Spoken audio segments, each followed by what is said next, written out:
ओम नमः शिवाय। ओम नमः शिवाय। विश्वनाथ भगवान की जय। महाकाल राजा की जय। ओमकारेश्वर महादेव की जय। हर हर महादेव। हर हर महादेव। हर हर महादेव। काशी विश्वनाथ ओगड़दानी त्रिकालदर्शी कैलाशी अविनाशी भगवान भूत भावन भूतेश्वर भगवान शिव, जिनके पुनित पावन चरणारविंद का स्मरण करते हुए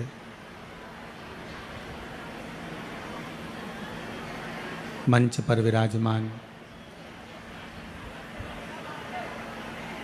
दूर दूर से पधारे सभी संत वृंद, सभी मठाधीश पीठाधीश महामंडलेश्वर जन, सभी के पावन चरणों को नमन करते हो। मंचासीन सभी ब्राह्मण जन,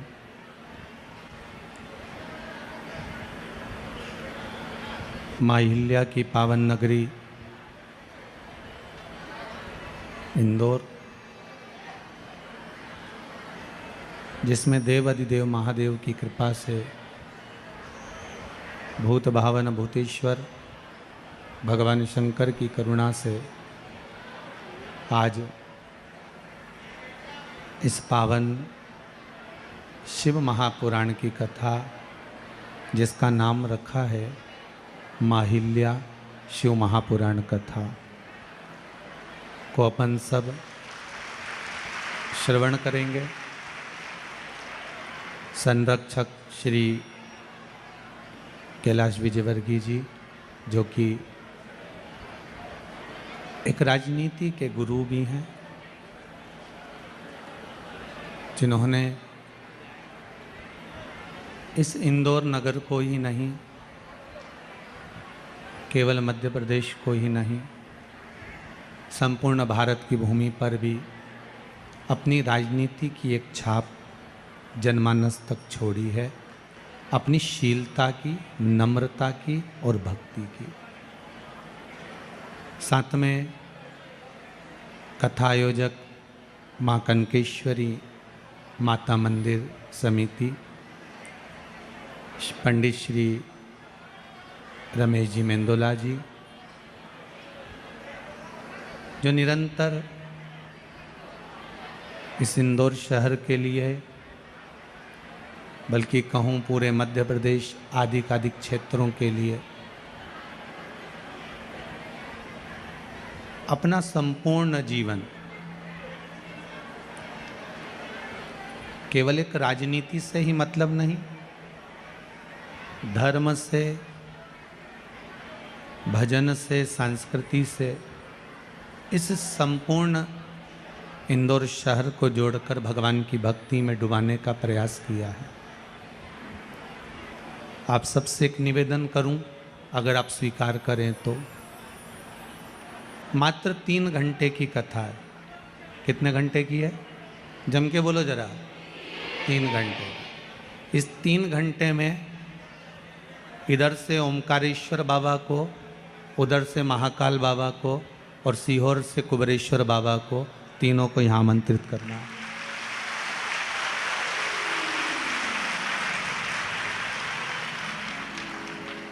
और यदि हम इस कथा से वंचित रह गए,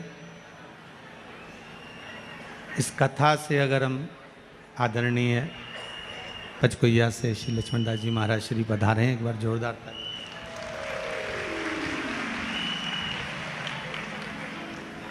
इस कथा से अगर हम वंचित रह जाते हैं, कथा से अगर हम छूट जाते हैं, तो फिर हमारा आना कोई मतलब का नहीं। पहले तो ये विचार कर कि आप यहाँ आए किसके लिए हो? केवल कथा सुनने आए हो ना? 3 घंटे भगवान देवाधिदेव महादेव से हमारी लगन लगाना है, हमें इस चित्त को परमात्मा तक लेकर जाना है। 24,000 श्लोक इस पावन शिव महापुराण की कथा में है, जिसके एक एक शब्द में, एक एक अक्षर में मेरा देव अधिदेव महादेव समाया हुआ है। अब उस महादेव को हमें प्राप्त कैसे करना है? पहले भी कथा में कहा, पड़ोसन को कितनी भी चाय पिला लो, कितनी भी रोटी खिला लो, कितना भी नमन कर लो, पर पड़ोसन कभी अपनी जायदाद का हिस्सा तुम्हें नहीं देगी। देगी क्या? अरे जम के तो बोलो, देगी? नहीं देगी।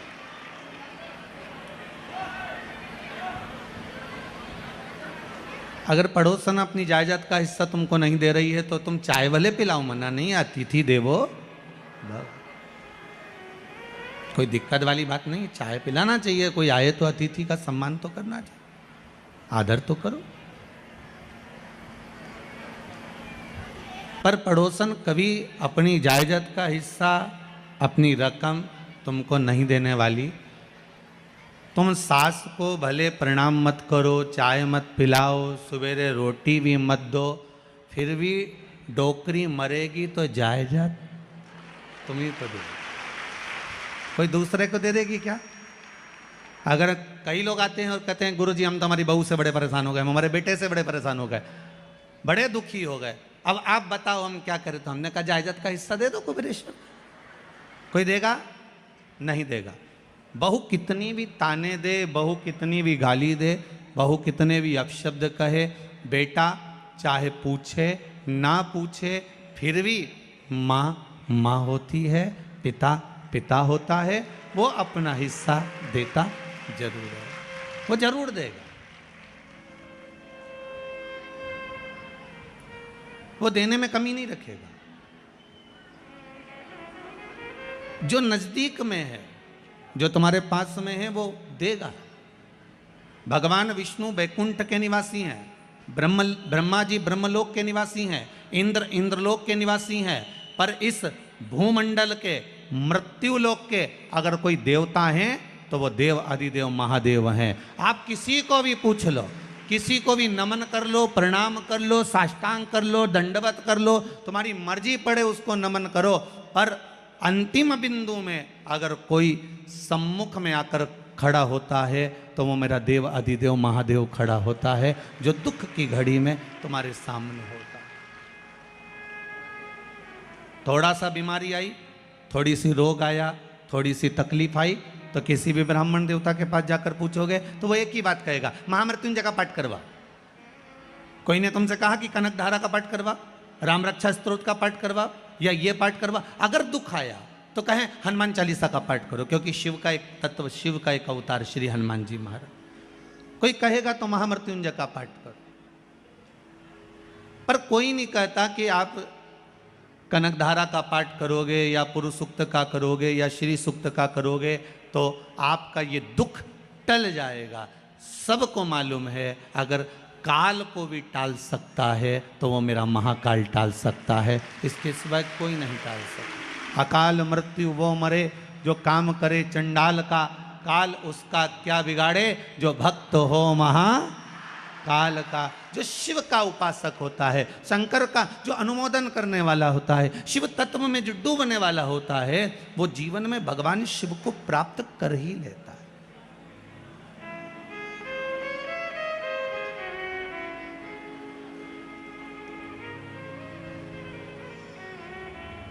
एक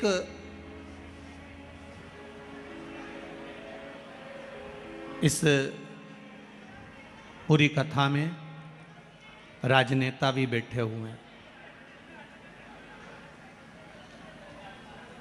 और दुनिया की सबसे बड़ी अगर धर्म से जुड़कर शासन करने वाली थी तो माँ अहिल्याबाई होलकर। इसलिए इस कथा को प्रारंभ करें उससे पहले एक बात का ध्यान रखना, जैसे कोई राजनीति वाला व्यक्ति आकर खड़ा होकर कहे कि यहाँ पर पुलिया बनना है और उसने घोषणा कर दी कि यहाँ पुलिया बनना है, तो वहाँ पुलिया बनेगी। पर ये नहीं है कि आज घोषणा करी और मालूम पड़े 6 महीने में बन जाए। 6 महीने में बनेगी क्या? जम के तो बोलो नहीं।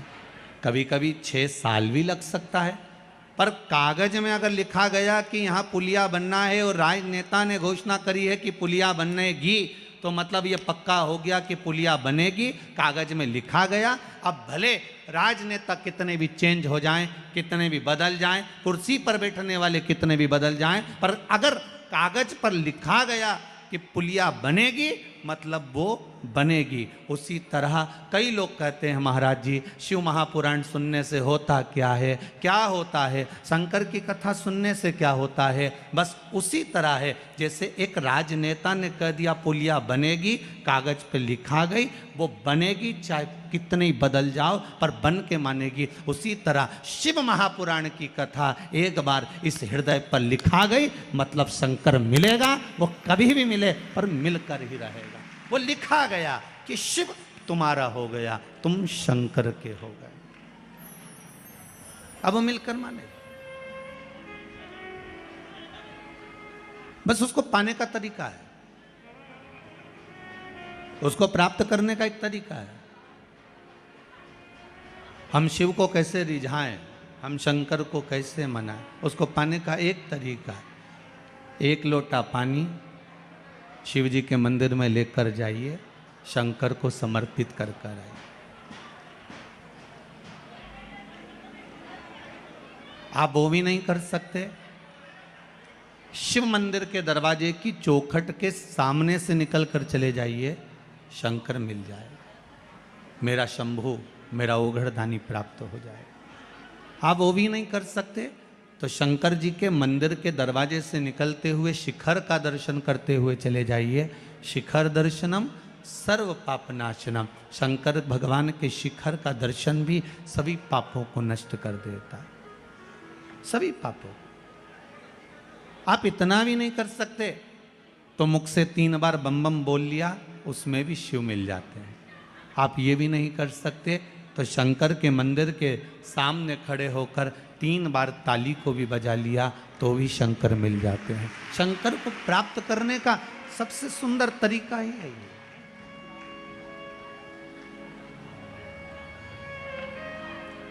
आप भगवान को कैसे रिझा रहे हो? कभी भोलेनाथ ने आकर नहीं करा, कभी मेरे नारायण ने आकर नहीं कहा, कभी मेरे ब्रह्मा जी ने आकर नहीं कहा, 33 कौटी देवता कभी आकर आपके सामने नहीं कहे कि मुझको ये वस्तु दो। ये तो हमारी भावना है कि हम क्या दे रहे हैं, ये हमारी भावना है कि हम क्या प्रदान कर रहे हैं। पर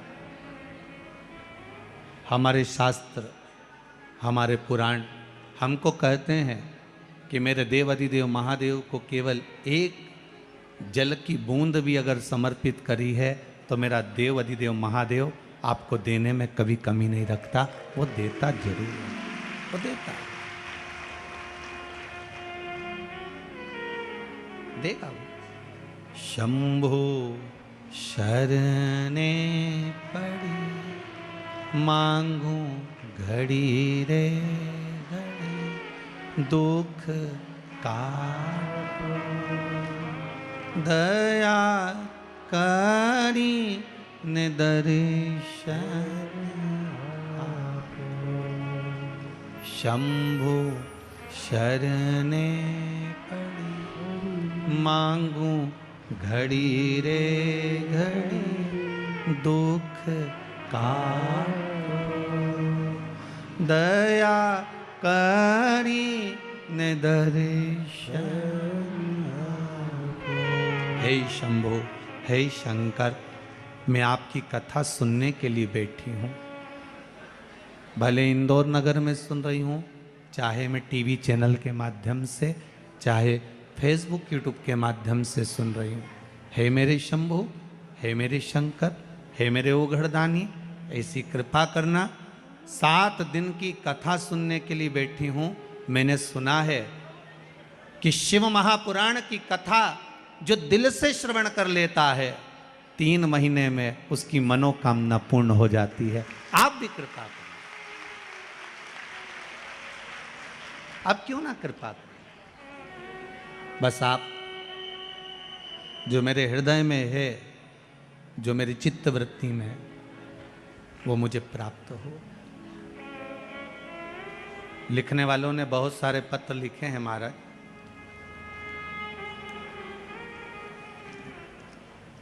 बहुत सी चीजें आपने लिखकर भेजी है गुरुदेव।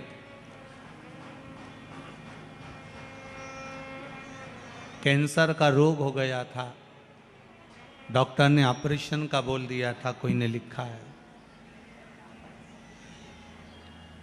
पर गुरुदेव केवल शंकर पर विश्वास रखा। शिव महापुराण की कथा को हम कभी कुबेरेश्वर नहीं आए, पर कथा हमने टीवी के माध्यम से सुनी और जो उपाय शिव महापुराण के बताए गए वो करा।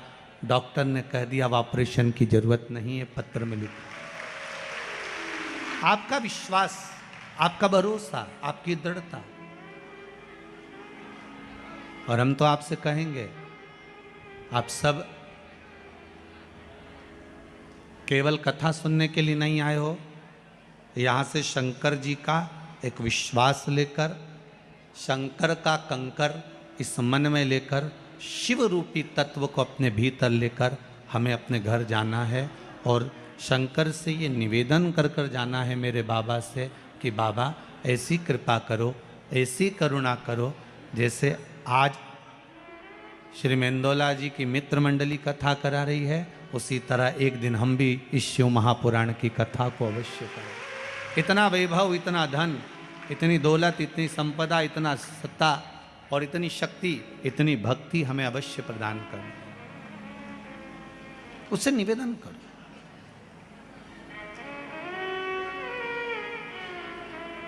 कोई साधारण सी पुराण नहीं कि यहां से सुनी, यहां से निकाल दी, बची कुची दी, कपड़ा से झटकार दी। घर पहुंचे तो घर के लोगों ने पूछा क्या लेकर आई हो कथा में से? मालूम पड़ा पूड़ी और सब्जी निकाल के दे दी, ये लो। प्रसाद निकाल कर दे दिया। घर के लोगों ने पूछा क्या लाई? ये प्रसाद। प्रसाद शिव महापुराण का सबसे मूल प्रसाद है शंकर की कथा, और शिव महापुराण का मूल प्रसाद है ये एक शिव की बेलपत्र। शंकर का सबसे मूल प्रसाद है वो बेलपत्र। अब इस बेलपत्र को पहचानना और इस बेलपत्र को स्वीकार करना, इस बेलपत्र को ग्रहण करना, ये आपके ऊपर।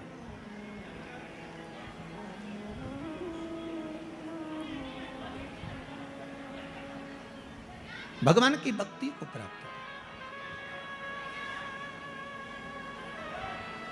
कोई कहता है कि मेरे साथ में 50 लोग हैं, कोई कहता है मेरे साथ में 100 लोग हैं, कोई कहता है मेरे साथ में 40 लोग हैं।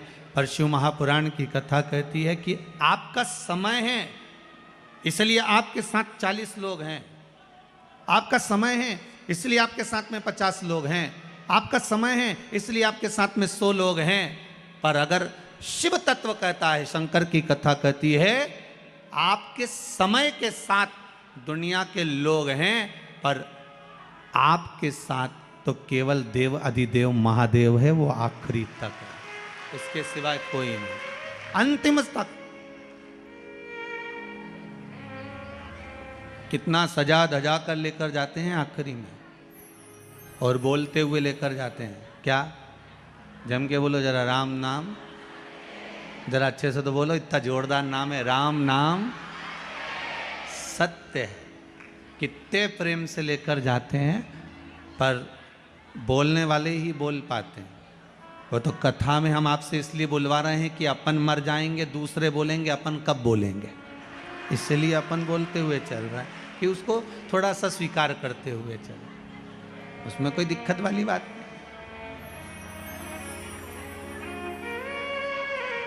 ले जाने वाले ले जाते हैं, सजाते धजाते बड़ा श्रृंगार कर कर लेकर जाते हैं। चिता पर लेटाया, आग लगाई, और उसके बाद कोई रुकता है क्या वहाँ? कोई रुकेगा नहीं, चलते। फिर वहां कौन है? स्वयं माता पार्वती जी ने शंकर जी से प्रश्न किया, बाबा शिव से मां जगज्जननी जगदम्बा एक प्रश्न कर रही है भोलेनाथ बाबा से, स्वामी स्वामी। भगवान शंकर पूछे क्या बात है पार्वती जी? पार्वती जी ने कहा भोलेनाथ जी मेरा प्रश्न यह है कि यह बताओ कि घर के लोग इतना सजा धजा कर लेकर आते हैं, परिवार के लोगों का कितना प्रेम रहता है, एक मिनट नहीं छोड़ते।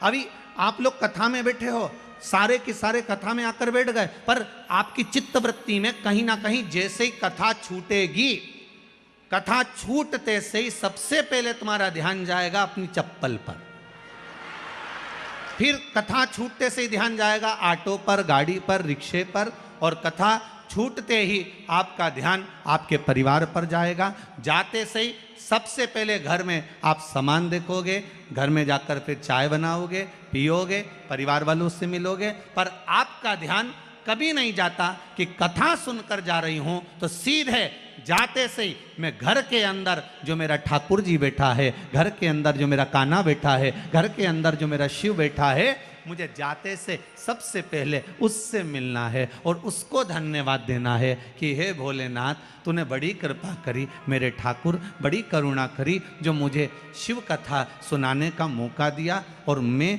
शिव कथा सुन रही हूँ। ये आपकी कृपा है, आपकी करुणा, आपके बिना कोई नहीं कर सकता। ये आपने मुझे कथा सुनाई।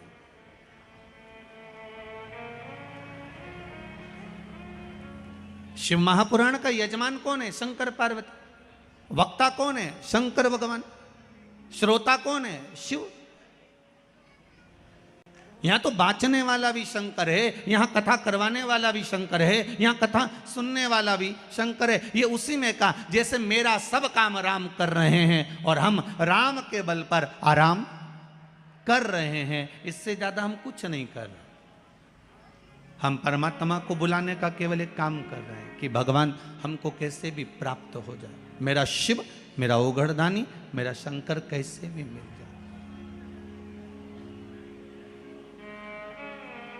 माहिल्या शिव महापुराण की कथा चल रही है। जिस माता अहिल्या की नगरी में आप रह रहे हो, इनको केवल साधारण सी नहीं समझना, बहुत साधारण से परिवार में रही है मां अहिल्या, बहुत साधारण से। अहमदनगर महाराष्ट्र के पास में एक चौड़ी गांव है। उस गांव में माता अहिल्या का जन्म 31 मई 1725 ईस्वी में हुआ।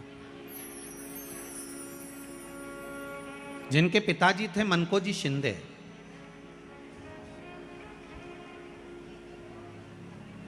और माता थी सुशीला देवी। कहते हैं सुशीला देवी, माता अहिल्या की जो माता जी थी, सुशीला देवी के गर्भ से संतान नहीं थी। फिर मनकोजी शिंदे एक साधारण से परिवार में रहते थे और बड़े प्रेम से शिव की आराधना करते थे। आज भी चौड़ी गांव में एक शिव मंदिर है जिसकी आराधना स्वयं मनकोजी शिंदे किया करते थे। पूरी दुनिया में किसी भी माता के मंदिर में जाना, किसी भी अन्य मूर्ति का दर्शन करना, किसी भी चौराहे पर जाकर राजनेता का दर्शन करना, किसी की मूर्ति लगी हो उसका दर्शन करना, पूरी भारत की भूमि पर घूम आना, चाहे बड़े से बड़े संत का दर्शन करना, चाहे बड़े से बड़े साधु जन का दर्शन करना, बड़े से बड़े सन्यासी का दर्शन करना, तुम्हारी मर्जी पड़े जिस राजनेता का दर्शन करना, जिस जगह पर जाकर दर्शन करना, चौराहे पर, मंदिर में, देवालय में, जहां जाकर दर्शन करना। पूरी भारत की भूमि पर केवल एक राजमाता थी जो थी माता अहिल्या। केवल एक जिनके हाथ में कोई दूसरा कुछ भी नहीं था, ना पेन था, ना कागज था, ना कोई इशारा था, ना कोई जाने की राह थी, केवल एक चीज थी उनके हाथ में देव अधिदेव महादेव का शिवलिंग था, केवल एक। और आप तो राजवाड़ा के करीब में रहते हो, कभी राजवाड़ा में जाकर वहां पर पुराने अगर कागज मिल जाएं तो उस कागज पर पढ़िएगा, उस कागज पर कभी भी मां अहिल्या शिंदे का आदेश, मां अहिल्या होलकर का आदेश नहीं है। उस कागज पर आप पढ़ेंगे, अगर जाकर राजवाड़ा के क्षेत्र में आप जाकर कभी पुरातत्व में जाकर पढ़ेंगे तो उस पर लिखा है शिव आदेश। वहां पर माता अहिल्या कभी नहीं लिखती थी कि मेरा आदेश, माता अहिल्या लिखती थी शिव का आदेश, क्योंकि माता अहिल्या जानती थी कि जब मुझे दुख आया है, एकांत में बैठकर मैंने शिवलिंग की जब आराधना करी है, तो मेरा शंकर मेरे सामने आकर कहता है तू क्यों चिंता करती है, मैं खड़ा हूं, तू बैठ आगे। ये महाअहिल्या, ये माता अहिल्या।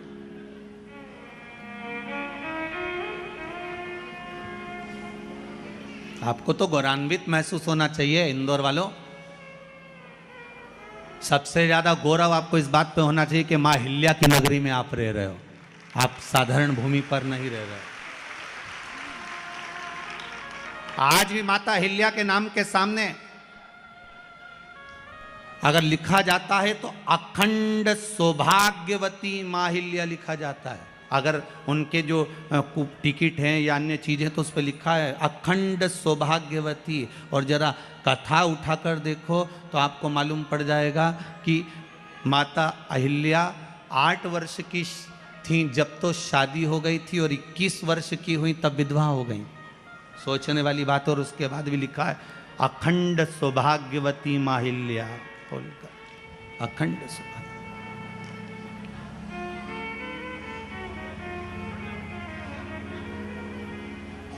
तो भी लिखा हुआ। क्या दुख आएगा मनुष्य के जीवन में? मानव के जीवन में दुख क्या होता है? मां अहिल्या का चरित्र कभी स्मरण कर कर देखिए। जब जब जीवन में दुख आया, 8 वर्ष की आयु में शादी हो गई, 21 वर्ष की आयु में विधवा हो गई, और थोड़ा ही समय निकला था, बेटे को राज सत्ता पर बिठाया, मालूम पड़े बेटा भी शांत हो गया, अकेली रही। एक बार माता अहिल्या से पूछा गया, पिता ने पूछा पत्र लिखकर, बेटी अहिल्या तुझे अगर चिंता हो इस मालवा के क्षेत्र में जाने पर, तुझे अगर टेंशन हो इस मालवा की भूमि पर, तेरा पुत्र चले गया, तेरा पति चले गया, तेरा ससुर चले गया, तू अकेली बची है अहिल्या, अगर तुझे चिंता हो तो तेरा पिता बैठा है। तब माता अहिल्या ने पत्र लिखकर भेजा, मेरे पिता का भी पिता मेरा महादेव मेरे साथ बैठा है, तुम क्यों चिंता करते हो, मेरा देव महादेव मेरे साथ है। जब माता अहिल्या को इतना भाव था कि मेरा महादेव मेरे साथ है, तो इंदौर वालों चिंता करने की जरूरत नहीं, तुम्हें रत्ती भर की भी। क्या किसको रोइए, चादर तान के सोइए, आग लगे बस्ती में और तुम रहो मस्ती में, अपने को टेंशन वेंशन नहीं करना। 7 दिन की कथा है, घर वालों को कह देना, देख रहे भैया मैं तो चली वृंदावन राणा, मेरे तो भाग जगे और राणा जी तेरे महलों में आग लगे, हमें कोई फालतू टेंशन देना मत ही। 7 दिन की कथा है। कोई कह रहा था गुरुजी अब इस बीच में शादी ब्याह भी बहुत सारे हैं, तो हमने कहा मना नहीं है, शादी ब्याह बहुत सारे हैं, हमें भी ये देखना है कि तुम्हारी रिश्तेदारी उनसे है कि इनसे है, हमें तो ये देखना। और हम तो पहले भी कहे आपसे, हमारे 2 ही रिश्तेदार,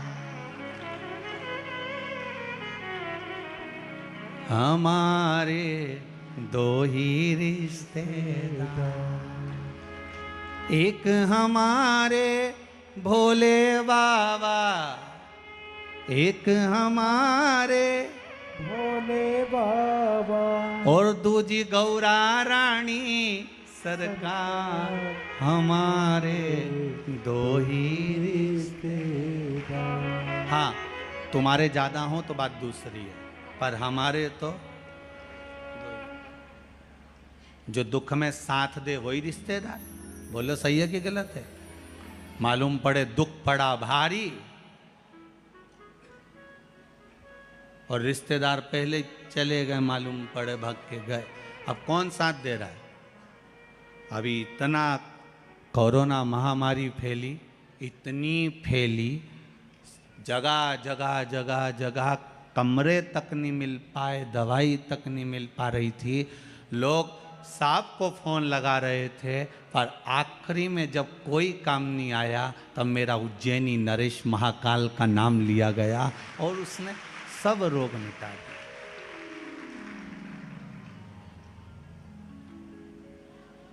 उस पर विश्वास, भरोसा करो। तड़का 4 वर्ष की जब माता अहिल्या थी और माता अहिल्या की माता सुशीला शिंदे जी के संतान नहीं हुई, तब उन्होंने अपने पति से निवेदन करा, महाराज श्री मनकोजी शिंदे जी से निवेदन करा कि मेरे घर में संतान नहीं, और आप शिव मंदिर में जाते हो, शंकर की आराधना करते हो, शिव का स्मरण करते हो, शंकर का भजन करते हो, देखिए माता पिता के संस्कार बच्चों में कैसे आते हैं, वो दिखाया गया।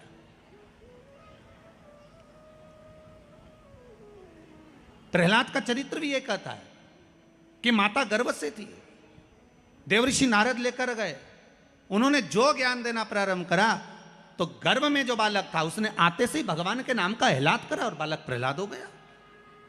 और प्रहलाद का विश्वास कितना प्रबल था कि कह दिया इस खंबे में भगवान है, और अगर विश्वास पक्का है तो खंबे में से अगर नरसिंह भगवान प्रकट हो सकते हैं तो विश्वास पक्का है तो कंकर से भी शंकर प्रकट हो सकता है। अगर विश्वास है तो, भरोसा है तो, दृढ़ता है तो, और विश्वास नहीं तो बात दूसरी है। नहीं विश्वास तो एक पत्नी पति का सिर दबा रही थी, सिर में बाम लगा रही थी। पत्नी ने पति से पूछा, जी ए जी, पति बोला हाँ जी। सुनो तो, क्या जब मैं नहीं थी तो तुम्हें बाम कौन लगाता था? जब मैं नहीं थी तो तुम्हारा सिर कौन दबाता था? इतने में तो तुरंत उसी समय पर, उसी पल, उसी घड़ी पति बोला, तब मेरा सिर ही नहीं दुखता था, सिर तो तेरे आने के बाद दुखना चालू हुआ। इतनी टेंशन मुझे थी नहीं। दोस्त आते थे, गाड़ी बुड़ बुड़ करते लेके जो जाए, राजवाड़ा में जाके पोहा खाए, तुरंत आधी रात।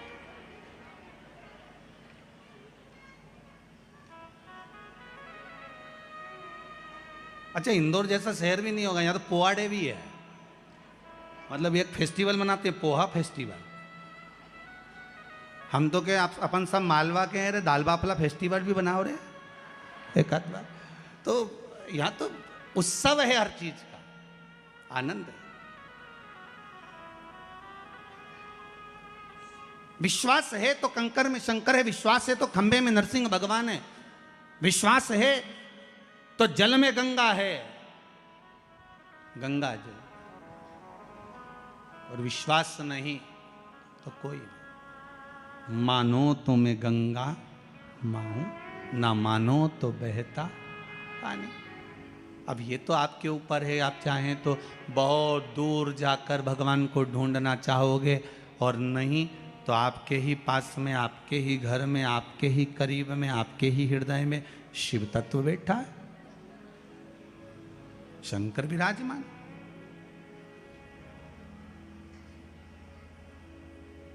आप उसको ढूंढो। अब माता अहिल्याबाई की माता सुशीला शिंदे जी ने कहा, गर्भ नहीं ठहरा है, बच्चे नहीं। श्री मनकोजी शिंदे ने कहा, क्यों चिंता करती है, काय का टेंशन, काय की चिंता, मेरा उघड़दानी, मेरा भोलेनाथ कभी खाली नहीं छोड़ता। सब शिव महापुराण की कथा कहती है, आप अगर विश्वास रखे हो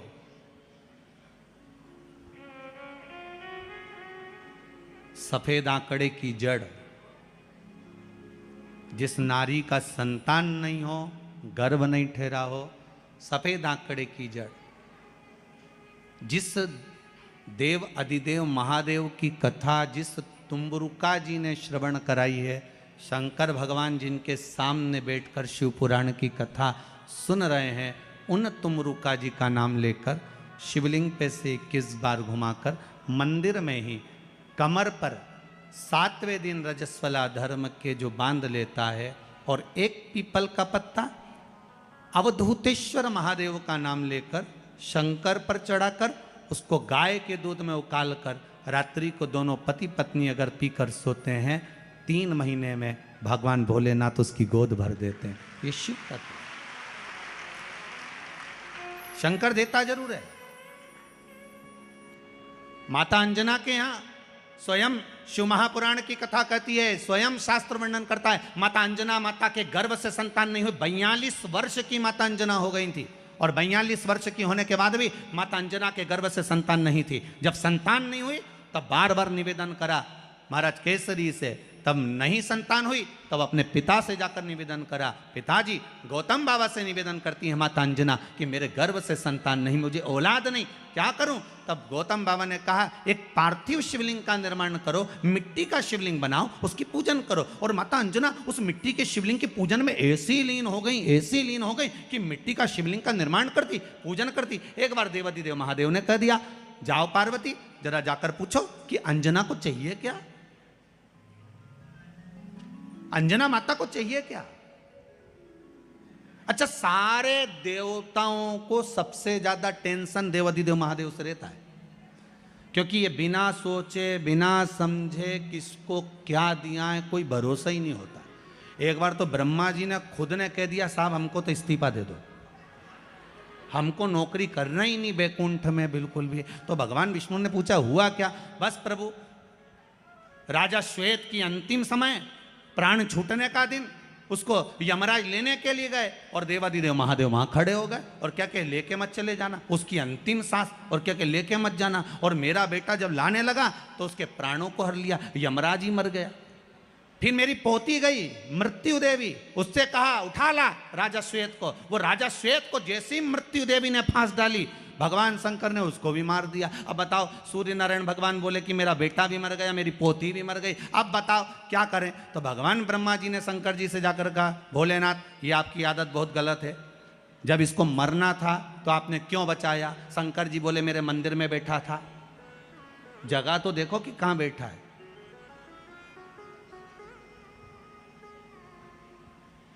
ब्रह्मा जी ने भगवान विष्णु से कहा हमको ये काम नहीं करना, आप तो हमारा इस्तीफा स्वीकार करो। भगवान विष्णु ने शंकर जी से कहा भोलेनाथ जी अब इनके बेटे को, सूर्य नारायण के पुत्र को और पोती को जीवित करो। शंकर भगवान करे एक शर्त पर जीवित करूंगा, जहां मेरा भजन हो रहा हो, जहां मेरी कथा हो रही हो, अगर कोई महामृत्युंजय मंत्र का जाप कर रहा हो, श्री शिवाय नमस्तुभ्यम जप रहा हो, शंकर का पंचाक्षर मंत्र नमः शिवाय जप रहा हो, शंकर जी कहते हैं उस समय पर मृत्यु उसको ना घेरे।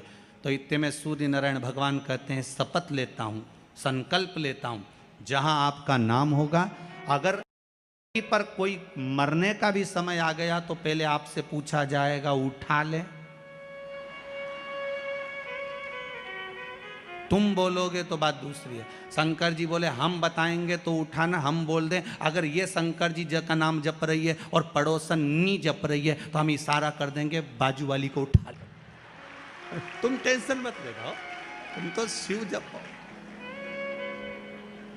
अब क्या सोचना,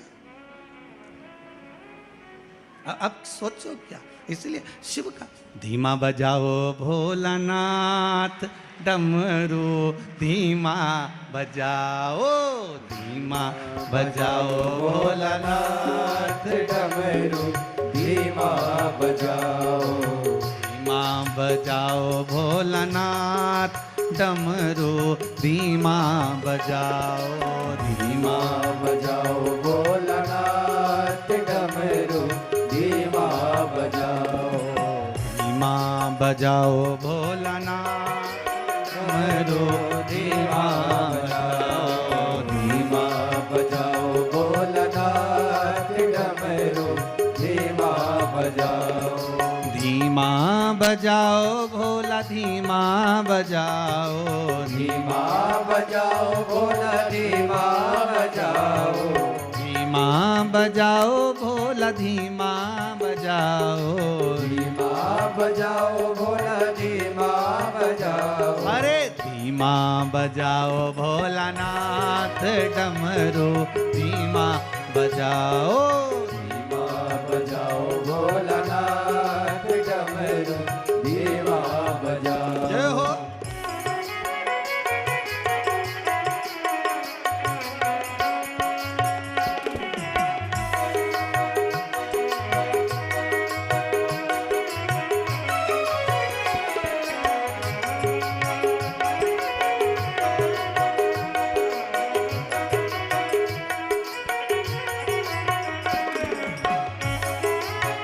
बड़े भाव काली सेवा देते हुए आनंद के साथ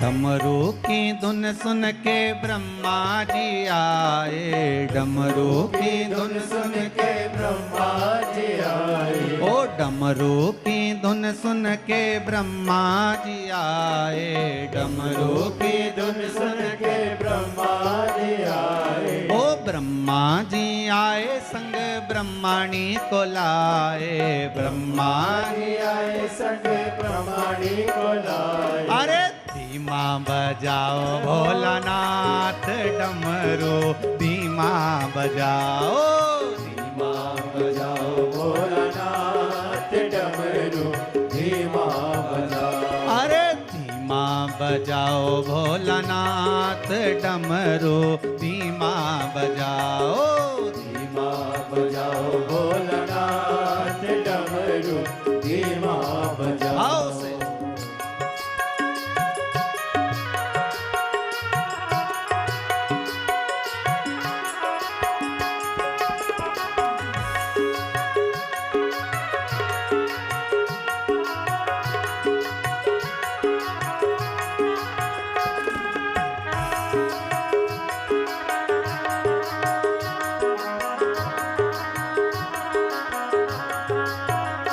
शंभो।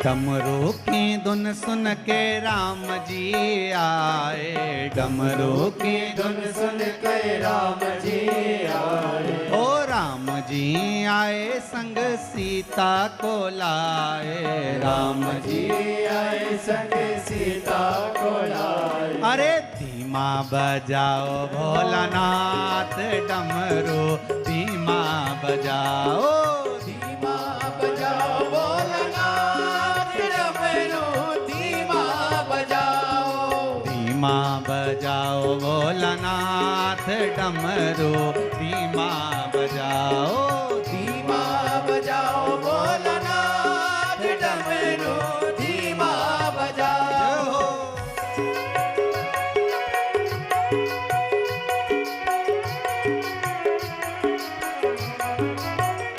शंभो।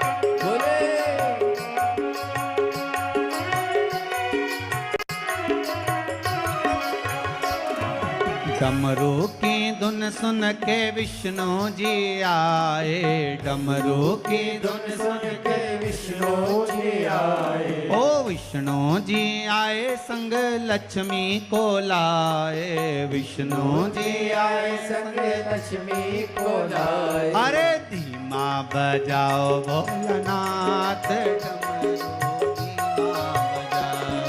धीमा बजाओ भोलानाथ डमरू धीमा बजाओ। अरे बजाओ भोलानाथ डमरू धीमा बजाओ, धीमा बजाओ भोलानाथ डमरू धीमा बजाओ। हे धीमा बजाओ भोला धीमा बजाओ, धीमा बजाओ भोला धीमा बजाओ।